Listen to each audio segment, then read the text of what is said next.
يضلله فلا هادي له ونشهد أن لا إله إلا الله وحده لا شريك له ونشهد أن محمدا عبده ورسوله وما أرسلناك إلا رحمة للعالمين صدق الله العظيم وصدق رسوله النبي الأمين المتين المبين المكين الكريم ونحن على ذلك لمن الشاهدين والذاكرين والحمد لله رب العالمين।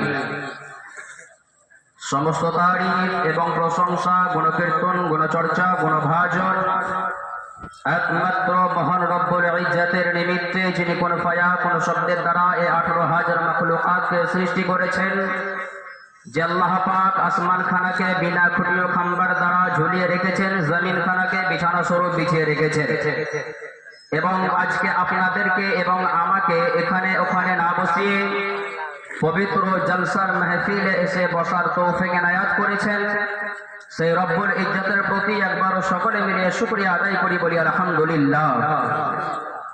তিনার পরে পরে আপনার নবী, আমার নবী তথা সারা জগতের নবী, নবীদের নবী, কুল কায়নাতের নবী, আকা এ নামদার মাদানিয়া তাজদার জনাব আহমদ মুজতবা মুহাম্মদ মুস্তাফা মুহাম্মদুর রাসূলুল্লাহ সাল্লাল্লাহু তাআলা আলাইহি ওয়াসাল্লামের প্রতি শত সহস্র দরুদ ও সালাম অর্পিত হোক, শান্তি ধারা ও পরাবর্ষিত হোক। সকলে মিলে উচ্চ স্বরে ভক্তি ভরে নিজেকে নবীর উম্মত হিসেবে বলি আল্লাহুম্মা আমিন। যাই হোক, এতক্ষণ ধরে দোয়া করতেছিলাম যে আমার ওস্তাদগণ নিচে বসে আছে, তো আল্লাহ আমাকে যেন চেয়ারে বসে বসে ওয়াজ না করতে হয়। এই জন্যে আপনারা হয়তো ভাববেন যে চেয়ারে বসে কেন ওয়াজ করতেছে না। আমার মাননীয় মোহতারাম ওস্তাদগণ নিচে বসে আছে, ওই ক্ষেত্রে যদি আমি চেয়ারে বসে বসে ওয়াজ করি, এটা একটু আপনার বেমানান দেখায় কিনা বাবা?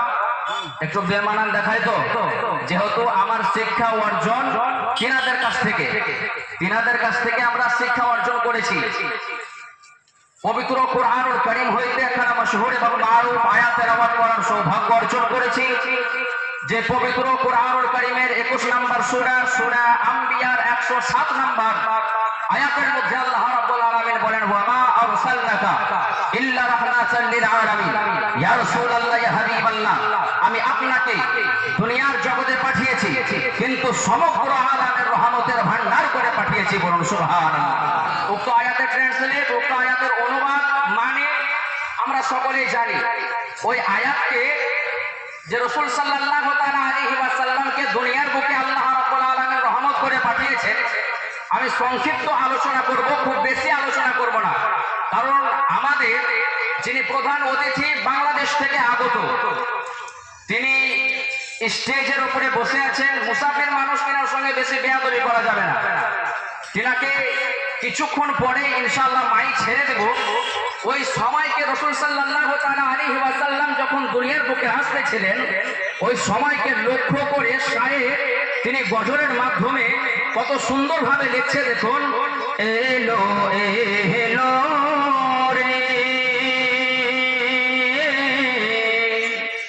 সেই নূর এলো ভরে ভরে। বলুন সুবহানাল্লাহ। এলো এলো রে সেই নূর এলো ভরে ভরে। এলো এলো রে সেই নূর এলো ভরে ভরে।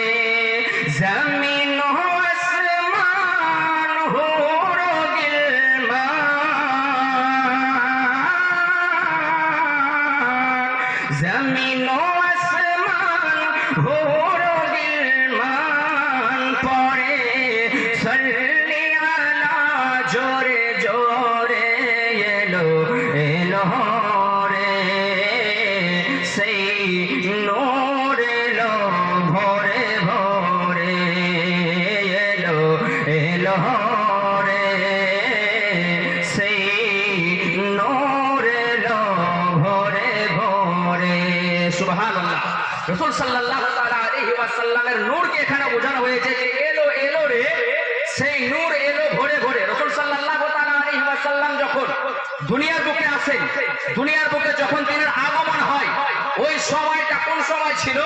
শায়ের বলতেছেন সেই নূর এলো ভরে ভরে, অর্থাৎ ওই সময় ছিল শুভে সাদিকের সময়। বলুন সুবহানাল্লাহ। ওই সময় ছিল শুভে সাদিকের সময়। এই কারণে কি বলতেছে?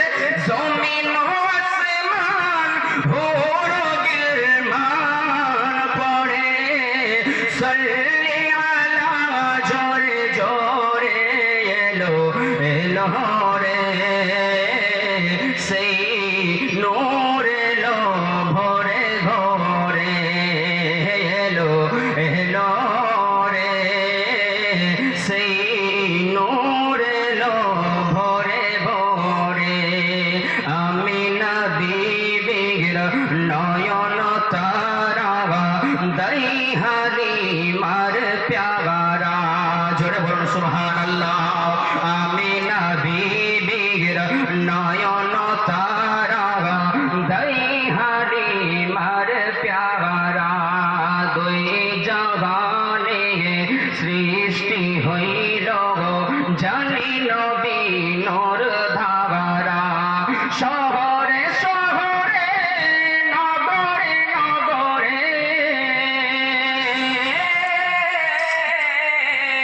শহরে শহরে নগরে নগরে, সেই নূর পরে ঝরে ঝরে এলো এলো রে, সেই নূর এলো ভরে ভরে এলো এলো রে, সেই নূর এলো ভরে ভরে। আল্লাহুম্মা সাল্লি আলা সাইয়্যিদিনা সাইয়্যিদিনা মাওলানা মুহাম্মদ সাল্লাল্লাহু তাআলা আলাইহি ওয়াসাল্লাম। যাই হোক, বাংলাদেশের বক্তা সাহেব আগমন, তিনি এসে গেছেন আমাদের স্টেজের মধ্যে। বাংলাদেশি ভাষায় অবশ্যই আমরা শুনবো, যেটা বাঙালি ভাষা। তো বাংলাদেশের ভাষার মধ্যে একটু আলাদা টান আছে। বাংলাদেশের একজন ফেমাস বক্তা, যিনার নাম মরহুম তুফাজ্জল হোসেন। মরহুম তুফাজ্জল হোসেন রাসূল সাল্লাল্লাহু তাআলা আলাইহি ওয়াসাল্লামের আগমনের শিশু নবীর ওয়াজ তিনি যে রকম ভাবে আলোচনা করেন, ওই রকম ভাবে যাই হোক 10 মিনিট আপনাদেরকে আমি শোনাবার ইচ্ছা জেগেছে। 10 মিনিট শোনাবো, আপনারা শুনতে রাজি আছেন ইনশাআল্লাহ? একবার বলেন ইয়া রাসূল।